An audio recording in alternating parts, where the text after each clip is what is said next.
So, Mr. Chairman, I'm interested in whether you could commit in short order to holding a hearing about holding billionaires and big corporations accountable for evading their taxes. I think this could be a bipartisan hearing. It could result in reductions to the deficit. And if we have interest in holding folks accountable on tax evasion, I think we should be looking at the biggest fish we can across the board. We're starting here today. No, but yeah, and we're having a hearing about accountability. But what I want to know is why it is folks have voted for cutting billions of dollars in order to let folks off the hook. So I'd be interested in if we could have a hearing on the fact that the IRS has lost to attrition thousands of employees, including those with sophisticated skills. It used to be that 41,000 audits happened a year for millionaires. That was 10 years ago. But in fiscal year 2020, the IRS only audited 11,000 millionaire returns. Only about 7,100 of those returns were audited by revenue agents who are the most highly qualified auditors. So I want to know, Mr. Chairman, can we have a hearing? I think this is something we could all get behind. Have a hearing about billionaires and big corporations at large scale, potentially getting away with, from the latest reports, we're talking about $160 billion in uncollected taxes. I would like to see whether there might be interest from anybody on the other side of the aisle on us having that kind of a hearing. Any interest? Really, I have over a minute of time. Mr. Sessions, that'd be great. I think that would be a good hearing for us to have. We want everybody to follow the law. I agree. And with that, I yield back my time to the ranking member. Will you yield? We'll yield to the gentleman from New York. Thank you. I appreciate the gentleman from Texas yielding. I want to bring up that October 7th meeting real quick in just the minute we have. You're familiar with an October 6th Washington Post story entitled "Federal Agency Chargeable Tax Gun Purchase Case Against Hunter Biden." Is that right? Yes, I'm familiar, yes. And then this meeting occurred October 7th, the day after this, right? That's correct. Was this article discussed at that meeting? It was. And what was the nature of the discussion? It's in that document, that email that basically says that we got to keep the sphere small, and that. So it was pretty clear, though. You would agree it was pretty clear that this was a leak to the Washington Post by law enforcement agents, since it describes what federal agents believe, right? So it wasn't actually clear to me that it was, because usually they'll say that it's a law enforcement source that provided it. And if you see in the bottom, it says that they corroborated independently, and they did not mention law enforcement. And so you don't think it's the federal the agents who leaked this, when the headline says federal agents see chargeable tax gun purchase case against Hunter Biden? Gentlemen, time's expired, but feel free to answer the question. So prior to that, if you go back to December of 2020, there was another leak to the Washington Post that we had to get Department of Justice OIG involved, TIGTA involved, so there was other leaks that happened prior to this to the Washington Post that I think are important for us to understand as well in that situation. It had similar information as the October 6th leak. Chair now recognizes Mr. Donalds from Florida. Thank you, Mr. Chairman. To the witnesses, thank you for being here today. I want to get right to it because we have a lot to cover. Mr. Ziegler, you are the agent that opened up this investigation. From your transcript, page 17, what it says is that you were investigating a social media company, and through the process of that investigation, you found out that Hunter Biden was paying potentially for prostitutes in a potential prostitution ring. Is that correct? That is correct. Okay. You also say that in the beginning phases of that investigation, reviewing bank reports, that there was evidence that he was living lavishly through his corporate bank account. Is that correct? And when I say him, I mean Hunter Biden. Is that correct? That is correct. Okay. Question for you, and also for Mr. Shapley.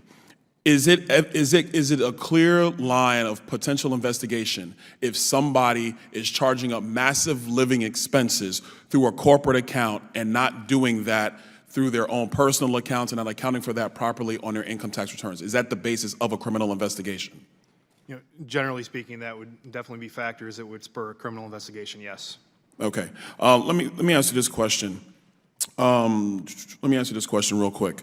So there was reference to the WhatsApp text message referring to, and everybody knows it now, hey, I'm sitting here with my dad, tell the chairman to give me my money because we remember and we're not going to forget because we're the Bidens and we have all these connections, yada, yada, yada.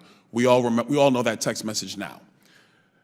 Mr. Ziegler, on page 105 of your testimony, page 105, gentlemen, you state, I know we wanted to get location data because I went to the prosecutors with this and they again came back at me with, well, how do we know that? He could just be lying and claiming that dad, Joe Biden now, that dad was there and dad was not there. Were you allowed to get location data dealing with the WhatsApp text message? So from my memory of it and from the notes that were taken, I never obtained location data regarding that message. Did Miss Wolf, the AUSA in Delaware, did she say, oh wow, look at this text message, let's figure out the location data and see where Hunter Biden was when he sent said message? Was she like excited about this as a prosecutor?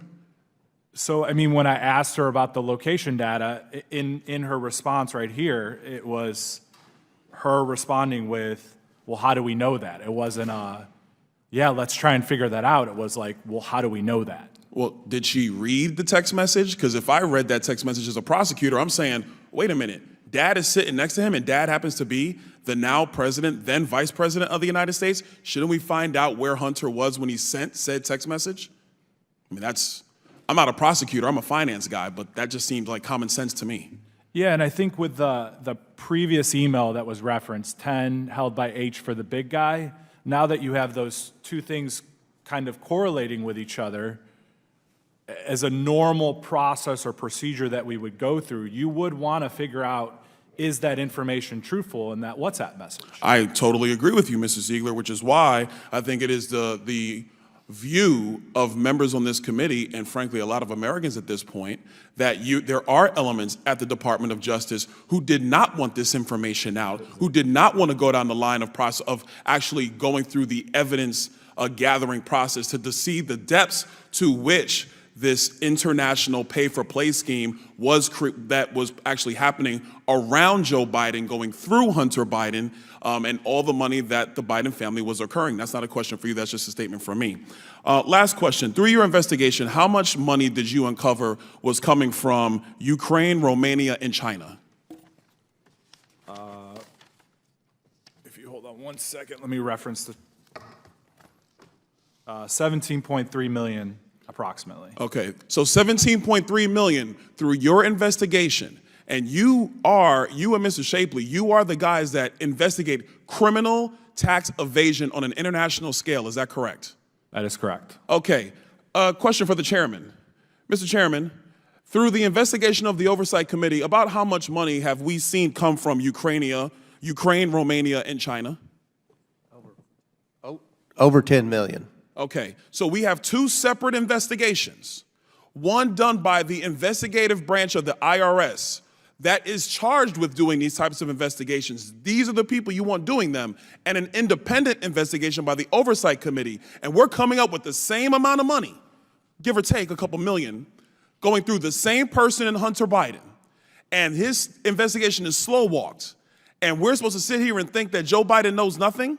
I think, for the record, Mr. Chairman, that the relevant committee needs to have questions for Leslie Wolf, the AUSA of Delaware, for David Weiss, the Attorney General of Delaware, for Lisa Monaco, who is the Deputy Attorney General, and for Merrick Garland himself, the Attorney General of the United States. Because if this action is allowed to occur, and investigations are slow walk with this level of detail, this ain't Donald Trump, y'all. These are facts. I yield back. Thank you. Great job. And I will add, we just got bank records for Ukraine, so we'll be going through that. At the request of the witnesses, we're going to recess for 10 minutes, and then we'll promptly reconvene.